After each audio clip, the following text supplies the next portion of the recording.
నిరుద్యోగులకు ఏం మాట ఇచ్చారో ఏం అమలు చేశారో ఒక్కసారి చూద్దాం అధ్యక్ష. నిరుద్యోగులకు సంబంధించి ఏం చెప్పారు అధ్యక్ష? జాబ్ క్యాలెండర్ ఇస్తాం. ఏమైంది అధ్యక్ష? ఈ జాబ్ క్యాలెండర్ను కూడా బట్టి గారే మొన్న అసెంబ్లీలో పెట్టారు పోయినసారి. జాబ్ క్యాలెండర్ కాస్త జాబ్లెస్ క్యాలెండర్ అయింది. ఏమైంది జాబ్ క్యాలెండర్? నిరుద్యోగ యువకులు అడిగితే ఇవాళ అశోక్ నగర్ లో వాళ్ళ వీపులు పగలగొడుతున్నటువంటి పరిస్థితి అధ్యక్ష. ఇగో ఇది అధ్యక్ష, నేను ఎక్కడ కూడా తప్పు మాట్లాడాను, ఆధారం లేకుండా మాట్లాడాను.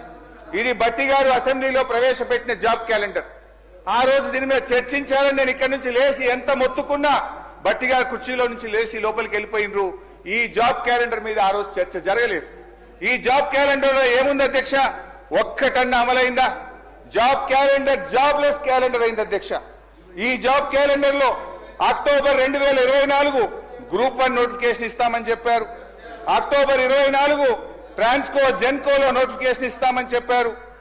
అదేవిధంగా గెజిటెడ్ ఆల్ ఇంజనీరింగ్ డిపార్ట్మెంట్స్ లో AEE నియామకానికి అక్టోబర్ 2024లో నోటిఫికేషన్ ఇస్తామన్నారు. జనవరిలో degree and above level professional services యొక్క గెజిటెడ్ పోస్ట్ నోటిఫికేషన్ ఇస్తామన్నారు. ఫిబ్రవరి 25లో సెకండ్ DSC ఇస్తామన్నారు. ఫిబ్రవరి 25లో ఫారెస్ట్ బీట్ ఆఫీసర్ నోటిఫికేషన్ ఇస్తామన్నారు. ఇంకా చాలా ఉన్నాయి. ఒక్క నోటిఫికేషన్ అని ఇచ్చిందా అధ్యక్ష? ఒక్క నోటిఫికేషన్ అని ఇచ్చారా నేను అడుగుతా ఉన్నాను అధ్యక్ష. అది హరీష్ రావు గారు, మీరు మాట్లాడుతూ బుద్ధి మాధ్యం అని ఒక పదాన్ని ఆలోచన విధానంలో బుద్ధి మాధ్యం అనేది తప్ప సార్. ఇది సార్ సభ హుందాతనాన్ని సార్ ఒక్క మాట సార్, ఒక్క మాట సార్ స్పీకర్ సార్, సభ హుందాతనాన్ని తక్కువ చేస్తారు సార్. నేను ఒక్క మాట అంటే సార్, సీనియర్ మీరు ఏమనుకోకపోతే ఒక్క మాట అంటే సార్, దయించి వినండి.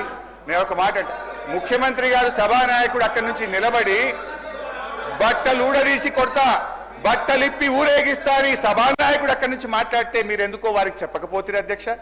నేను బుద్ధిమాంద్యం అంటే మీ ఆలోచన విధానంలో తప్పు ఉంది అన్న. ఇది తప్పైతుందా అధ్యక్ష? అది వారి విజ్ఞప్తి.